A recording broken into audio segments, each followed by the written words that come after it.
रणबारी ते डायरेक्ट जो नरसडी ना तटपर्यंत जो रस्ता वैर आहे ना अर्धा, तर ते ने तुम्ही देखू शकता ठिकाणी काही ठिकाणी जाडी आणि तुम्ही काही ठिकाणी मग तुम्हाला देखाडी देऊ या पद्धतीने रस्तावर देखले. आता काय रुपया काही नाही डायरेक्ट रस्ता टिकणार का आपल्या जोडा तो मोसम खोरा नांगला भाग ना तेवढे आला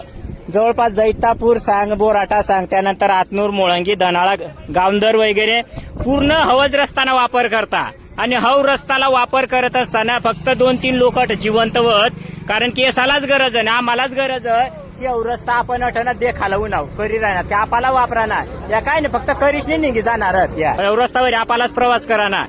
तर आम्ही फक्त सांगी राहणार तर त्या म्हणजे ना पूर्ण रस्त्याने काहीच नाही क्वालिटी वगैरे काहीच नाही दिसत राहणार. हे बघा तुमचं पण घडतं नाही आमचं पण घडतं नाही. फक्त मेन काय आहे माहितीये का एवढे हाल झाले तर इकडचे ग्रामीण लोकांचे अजून पण हाल आहेत.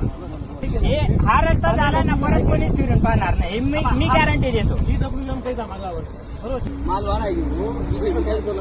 हा बस थोडं माल वाढायचे थोडं हेवी मटेरियल करून घ्या जेणेकरून 2 दिवस जास्त टिकेल. 100% वाढेल. तडे माणसं शेवळावर राहतात ना मागे बरं का कसोडत राहतात ना ऐकू तर मागे माणसं सुद्धा 4 माणसं नाही 8 माणसं शेवळा माणसं डायरेक्ट पुढे बहिरा येणार अर्थ माल सारखं चालू. हा पुन्हा म्हणणं बरोबर एकाच ठिकाणी त्यांना 100% करू एका दगडचं माल कसा आहे म्हणजे आता काम करताना फिनिशिंग कोणी परत येतच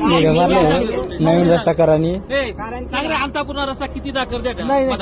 किती दाखल कॉन्क्रीट काय मारामारी रस्ता पावसाळा तिथे प्रॉब्लेम काय आहे माहितीये का तुम्हाला तिथे तुम्ही कॉन्क्रीट इच्छा ऐकी घ्या मग तुम्हाला मोकळं सांगा तुम्हाला कॉन्क्रीटचा सांगता मला तो माहिती होतो विषय बरं का तो कॉन्क्रीटना विषय ना डांबर मंजूर होतो समजण्यामध्ये तिथे त्यांनी भर करणी पडणार तिथे 2 जण लोक रस्ता आता तुम्ही बाहेरून तिथला स्थानिक शेतकरी शे तो मुली बी काढू देत आणि मुली काढू दिलेले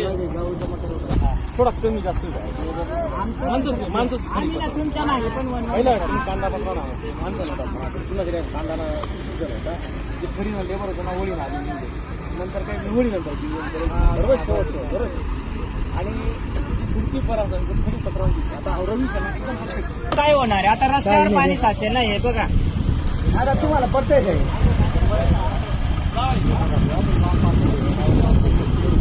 काम थोडं चांगलं करून घ्यावं